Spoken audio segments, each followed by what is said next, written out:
This is America Weekend. I'm Mike Bennett. A regular contributor to my show is Greg Quinn, who's a horticultural and nature expert.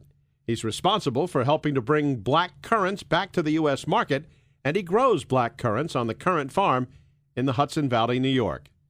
Here's his latest weekly essay. I'm Greg Quinn with this week's entry of Notes from the Currant farm. Things here on the Currant farm are wonderfully slow and quiet these days. Summer songbirds have all gone, and the chorus of evening insects and frogs has been replaced by the last haunting calls of the migrating geese as they fly overhead through the night skies. Mornings and evenings are dark, and the days are mostly gray. While the holiday season with all its lights and music and gaiety is in full swing in the outside world, the quiet, reflective time of winter has descended on the farm. Farm life is pretty busy most of the year, so it's nice to have this time to reflect on past season successes and failures and use what's been learned to make plans for the coming year. Living in concert with the rhythm of the seasons feels right, and the quiet in the fields and the woods this time of year is exactly what I need. Of course, not everything on the farm is still. Life for the winter residents goes on as always. The red-tailed hawk population has been steadily increasing over the last decade or so, and we have several pairs that call the farm home. It's a good indication that there's a healthy balance of predator and prey, and the environment here is doing pretty well. The red-tail is the most common hawk in the country. It's one of the largest birds you'll see in the skies over fields, and its call is familiar. Almost every Western movie or cowboy television series that's ever been made has at least one scene where the raspy scream of the red-tail is heard while circling over the desert. Squirrels, rabbits, and mice make up most of their diet, but they will happily grab any unprotected chickens that might be running around. In city parks, they do a great job on the rat population. Hawks, like many other birds, mate for life, which can be 15 to 20 years or more.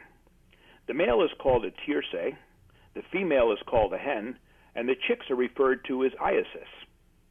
One of the most thrilling sights is to watch two hawks in a mating ritual in the springtime.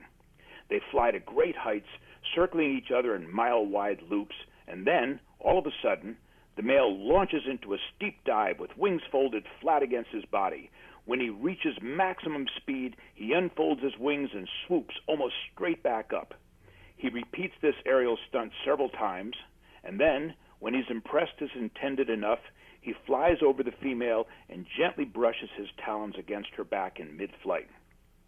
The female then turns over, and they grasp each other's talons and plunge, tumbling and spiraling, only to pull apart at the last minute before crashing into the ground, and they both soar up again and glide easily into the wind.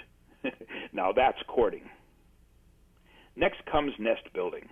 Nests have been observed on window ledges in the city, but around here, the mating pair usually chooses a tall tree so they can watch over the area around them. In a week's time, they will both construct the nest of dried sticks, bark, and green branches. The nest can reach a height of over 6 feet high and 3 feet across.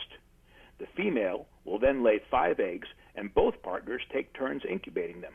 Within days of hatching, the young hawks can be heard yelling at their parents to keep the food coming.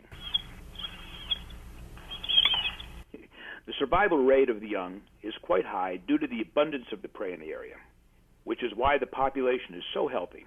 Like me, the pair of red-tailed hawks that live on the edge of the woods at the top of the wildflower field will be able to rest up over the winter. Food is abundant, and they keep each other company while hunting every day. Only a few months from now, the breeding season all over again, and the farm's chores will be at an all-time high. But for the time being, we're both enjoying the quiet season here on the Currant farm.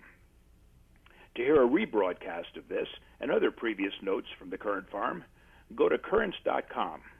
I'm Greg Quinn, wishing you the peace of the season. With Greg Quinn, I'm Mike Bennett.